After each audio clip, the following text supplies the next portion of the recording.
Hello, my dear students. My name is Shakti and I welcome you all in Shakti Sir classes.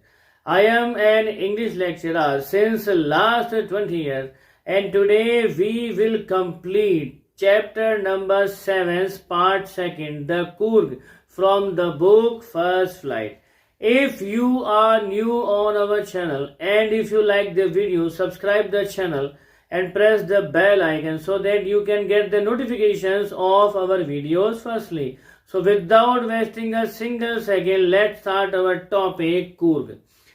तो इस chapter के जो writer है उनका नाम है लोकेश एब्रोल और बहुत ही ब्यूटीफुली उन्होंने जो है डिस्क्राइब किया है कूर्ग की ब्यूटी को।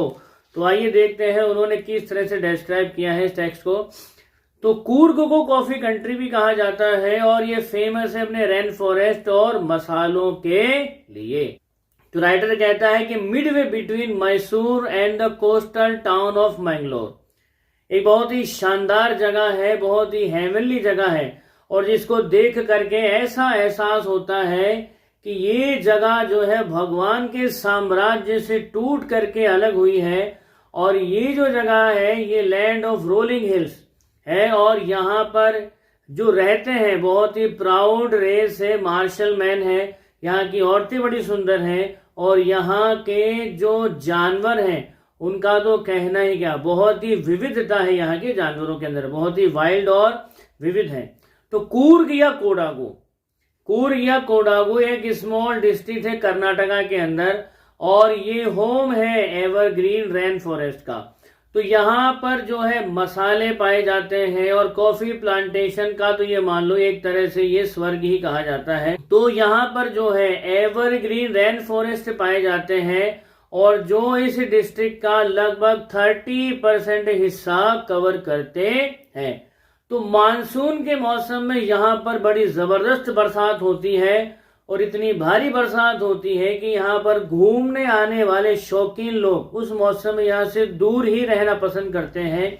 और यहाँ पर जो है यूं कहूँ तो टूरिस्ट सीजन अगर स्टार्ट होता है तो वो शुरू होता है सितंबर से और ये चलता है मार्च के महीने तक।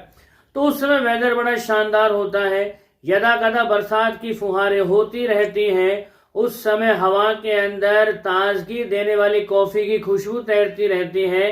कॉफी स्टेट्स देखे जा सकते हैं, कॉलोनियल बंगलोज यहाँ देखने को मिलते हैं और ये सारे के सारे पेड़ों के शामियानों के नीचे हर जगह आपको दिखाई दे जाएंगे। तो यहाँ पर जो बहुत ही फियर्सली इंडिपेंडेंट लोग रहते हैं, कूर्गी लोग रहते हैं और इनके वंशजों को लेकर के दो धारणाएं चलती है, ध्यान दीजिएगा। सबसे पहला जो विश्वास है, बिलीफ है, वो ये है कूर्गी लोगों को लेकर के कि ये जो है ग्रीक लोगों के या अरब लोगों के डिसेंडेंट्स हैं। अब इसके पीछे थ्योरी क्या है, कारण क्या है, वो भी देख लेते हैं। तो एक कहानी चलती है इनके ग्रीक डिसेंडेंट्स होने को लेकर के। वो कहानी ये है कि जब अलेक्जेंडर की आर्मी साउथ कोस्ट से लौट रही थी वापस अपने घर को, तो ये जो एरिया था, ये कोस्टल एरिया, तो यहाँ की सुंदरता देख करके सिकंदर की आर्मी का एक खास हिस्सा जो है यहीं पर रहने की जिद करने लगा। तो उनको सिकंदर ने यहीं रहने की परमिशन दे दी। तो तब से वो यहीं पर ही रह गया क्योंकि उन लोगों के लिए इस जगह से जाना बहुत ही इम्प्रैक्टिकल हो गया था। तो इन लोगों ने क्या किया कि यहीं पर रहने वाली जो औरतें थी उनके साथ में विवाह संबंध स्थापित किए और इनके जो लोकल कल्चर हैं, तो इनकी जो लोकल कल्चर है उनके अंदर जो है मार्शल ट्रेडिशंस को बड़ी साफ तौर पर देखे जा सकता है, खास तौर से शादी या किसी अन्य संस्कार या समारोहों के अंदर। और ये जो इनके संस्कार है, इनके जो भी समारोह के अंदर रिचुअल्स होते हैं, जो भी परंपराएं होती हैं, ये सारी की सारी मेन स्ट्रीम हिंदू धर्म से बिल्कुल अलग है। तो इनके ग्रीक डिसेंडेंट्स होने को लेकर के ये थ्योरी है कि जो ये रिचुअल्स फॉलो करते हैं, इस तरह के रिचुअल्स जो है अलेक्जेंडर की आर्मी के लोगों के द्वारा परफॉर्म किए जाते थे।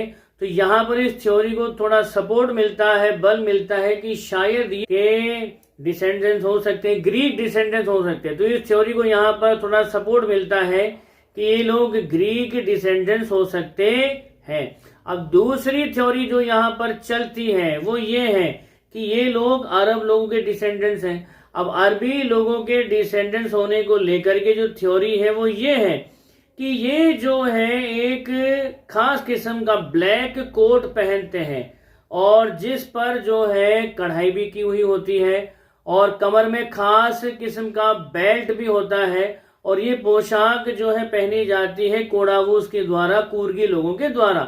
इस ड्रेस को खास तौर से बोला जाता है कूपिया।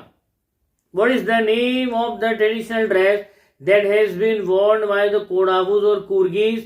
It is कूपिया, Kuppia।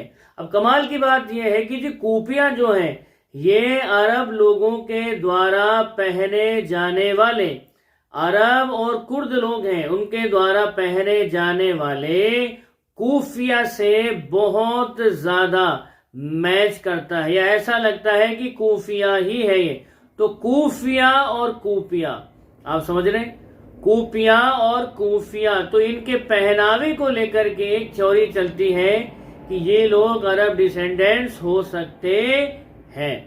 तो अब खाली पहनावे को लेकर के किसी के डिसेंडेंट्स होने को हम ये थोड़ा सा आई थिंक ये गलत जजमेंट है, क्योंकि कोई भी इंसान किसी भी जगह का फैशन फॉलो कर सकता है। आपने देखा होगा इंडिया के अंदर जो है वेस्टर्न कल्चर बहुत ज्यादा पैर जमा चुका है। तो आज से 150-500 साल बाद में अगर हम किसी पर्टिकुलर भारतीय जो भारतीय मूल का निवासी है उसकी अगर जड़ों को ढूंढें और केवल उसकी पोशाक की बेस पर हम ये कह दें कि ये तो जीन्स पैंट पहनता है, कोट पैंट पहनता है, तो ये रहता तो इंडिया में है लेकिन ये वंशज जो है वेस्टर्न कंट्री के किसी पर्टिकुलर जगह से होगा, ओरिजिन इसका कहीं बाहर होगा। तो I think this theory is completely थोड़ी हास्यास्पद सी थ्योरी है।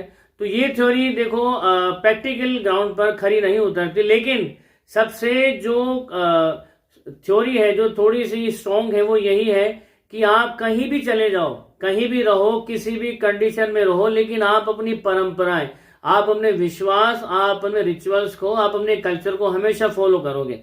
तो इनके जो कल्चर है उनके अंदर जो है अलेक्जेंडर की आर्मी के अंदर जो कल्चर, जो रिचुअल जो परफॉर्म होते थे मार्शल्स वाले, वो आज भी मार्शल ट्रेडिशन कल्चर आज भी यहाँ शो होते हैं। तो एक बहुत ही स्ट्रॉन्ग थ्योरी यहाँ पर डेवलप होती है कि इंसान कहीं भी चला जाए, पहनावा बदल सकता है, खान पान बदल सकता है, कुछ भी बदल सकता है, लेकिन अपने देश की, अपनी ओरिजिन की परंपराएं वो नहीं बदल सकता।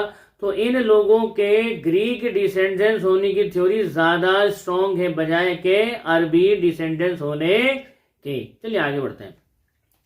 तो कूर्गी लोगों के जो घर हैं वो होम है, सेंटर है हॉस्पिटैलिटी के, और यहां पर जब आप जाते हो तो इन लोगों के पास में अपने पूर्वजों की, एंसेस्टर्स की, पिताओं की, उनके बच्चों की अनगिनत बहादुरी की कहानियां हैं जो आपको रोमांचित कर देगी। तो भारत के इंडियन आर्मी में भारत की जो बहुत ही डेकोरेटेड एक रेजिमेंट है कूर्ग रेजिमेंट, तो इसको विशेष रूप से पहचाना जाता है। इंडियन आर्मी के अंदर कूर्ग रेजिमेंट मोस्ट डेकोरेटेड है कि भारत का जो पहला जनरल था, जनरल के करियप्पा, वो भी एक कूर्गी ही था। आज भी कोडावूस को और कूर्गी लोगों को जो है भारत के अंदर बिना किसी लाइसेंस के हथियार रखने की परमिशन है। ध्यान दीजिएगा, इंडिया के अंदर आप कहीं भी चले जाओ, अगर आपने कोई हथियार रख लिया तो आर्म्स एक्ट का आप पर सीधा सीधा केस हो जाएगा। लेकिन कूर्ग एक ऐसी जगह है जहां के निवासियों को बिना किसी लाइसेंस के फायर आर्म्स रखने की परमिशन है। तो उसका एक लॉजिक है, उसका एक कारण है। तो आगे बढ़ते हैं, चलिए। तो यहाँ की जो रिवर कावेरी है अपना सारा का सारा पानी लेती है कूर्ग के फॉरेस्ट और पहाड़ियों से। तो महासीर एक लार्ज फ्रेश वाटर फिश है जो यहाँ के पानी में पाई जाती है, और किंग फिशर जो है इस मछली को बड़े चाव से खाता है। तो जब आप यहाँ आते हैं तो किंग फिशर को उस मछली को पकड़ने के लिए पानी में यहाँ वहां डाइव मारते देख सकते हैं। तो इसके साथ साथ गिलहरियां हैं, लंगूर है, ये जो है पार्शियली खाए हुए फलों को जो है शैतानी करने के लिए पानी में गिरा देते हैं। भला क्यों गिराते हैं? पानी में जब ये आधे खाए फलों को गिराते हैं तो पानी के अंदर जो रिपलिंग इफेक्ट होता है, जो लहर चलती है, उस लहर को देख करके ये बहुत ज्यादा एंटरटेन होते हैं, इनको बहुत ज्यादा मजा आता है। इसके साथ साथ आप यहाँ पर जब जाते हैं तो आप देखेंगे कि महावत जो है नदी के अंदर अपने हाथियों को रगड़ रगड़ के नहला रहा है। तो ये जो बाथिंग सीन है हाथी को नहलाने का, ये भी अपने आप में मेस्मराइज करने वाला है, because most of the people have not seen a bathing elephant.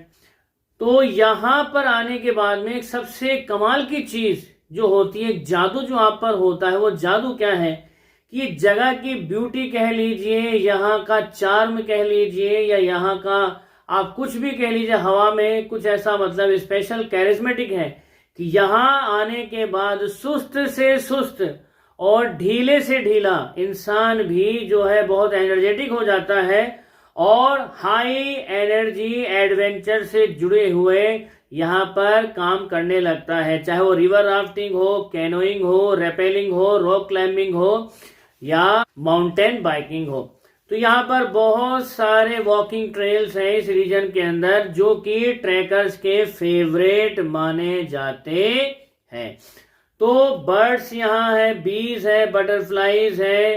तो ये जब आप जब यहाँ पर आते हो तो ये हर जगह आपको कंपनी देते हैं। मकाऊ है, मालाबार स्क्वेरिल्स हैं, लंगूर हैं और पतले लचीले जानवर पेड़ों के ऊपर से हमेशा आप पर निगाह रखते हैं। लेकिन राइटर यहाँ ये कहना चाहता है कि अगर आप किसी जंगली हाथी को यहाँ देख लें तो प्लीज स्टेप असाइड, क्योंकि वो कोई मजाक करने वाली चीज नहीं है। तो जब आप थोड़ा और आगे बढ़ते हैं तो ब्रह्मगिरी की पहाड़ियों पर अगर आप चढ़ते हो तो ब्रह्मगिरी की पहाड़ी पर चढ़ने के बाद आपको कूर्ग का एक बहुत ही पैनोरेमिक व्यू देखने को मिलता है और आपको पूरी की पूरी जो लैंडस्केप है वो धुंध में लिपटी हुई दिखाई देती है। तो यहीं पर एक रोप ब्रिज है, यहीं पर एक रोप ब्रिज है जहां से आप आगे चलेंगे तो आगे जाकर के आपको 64 एकड़ में फैले आइलैंड मिलेंगे और वो है निसर्ग धामा। तो ये वो जगह है जहां पर बुद्धिस्ट मॉन्क रहते हैं और इंडिया में सबसे लार्जेस्ट तिब्बतियन सेटलमेंट का जो पॉपुलेशन वो आपको यहीं पर दिखाई देगा मॉन्क्स में।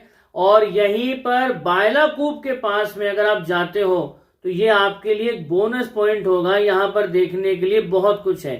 तो यहाँ के जो मॉन्क्स हैं वो रेड और गेरुए और पीले रोब्स को पहनते हैं और यहाँ जब आप आते हो तो बहुत सारे सरप्राइजेज ये मान लीजिए आपका वेट कर रहे होते हैं जो विजिटर्स के द्वारा डिस्कवर किए जाते हैं। तो राइटर लास्ट में अपने वर्डिंग कहता है कि अगर आप भारत की आत्मा को, भारत की सोल को टटोलना चाहते हैं, व्हाट इज इंडिया, तो आपको कूर्ग आना ही पड़ेगा। तो इन्हीं शब्दों के साथ में जो है चैप्टर खत्म होता है। लेकिन एक लास्ट में जो राइटर ने एक लाइन बोली है कि अगर आप भारत की आत्माओं को, सोल को टटोलना चाहते हैं तो कूर्ग आइए। तो आखिर इसके पीछे राइटर कहना क्या चाहता है? देखिए, दो चीजें हैं यहाँ पर और दोनों ही चीजें बहुत ही इंटरेस्टिंग है। सबसे पहला तो यह है कूर्गी लोगों को लेकर के।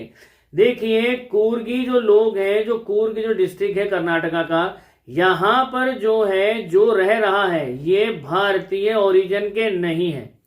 और दूसरा है यहाँ पर जो निसर्ग धामा की आइलैंड है और जो बायलाकूप है वहां पर जो सबसे बड़ा तिब्बतियन सेटलमेंट है, जो मॉन्क्स रहते हैं।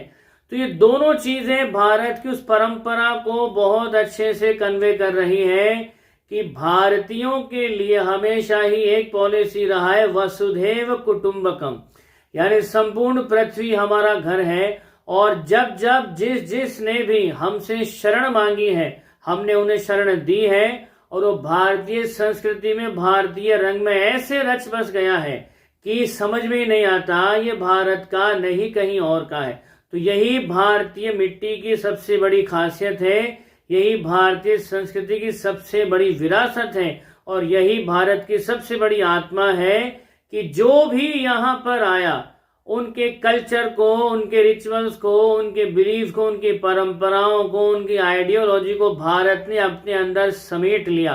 तो भारत एक महासागर है जिसके अंदर दुनिया के मुख्तलिफ रीजन से आए कल्चर यहाँ पर खूब फले फूले और सबको भारत ने आश्रय दिया। तो भारत का अर्थ क्या है? भारत एक ऐसा देश है जो सभी धर्मों को, सभी लोगों को फलने फूलने का पूरा मौका देता है। पुरातन काल में भी था और आज भी है। तो यही चीज है जो राइटर यहाँ कहना चाहता है कि अगर आप भारत की सोल को टटोलना चाहते हैं तो आप कूर्ग आकर के देखिए, आपको पता चल जाएगा भारत की असली विरासत क्या है। तो this was the value based thing that I have explained.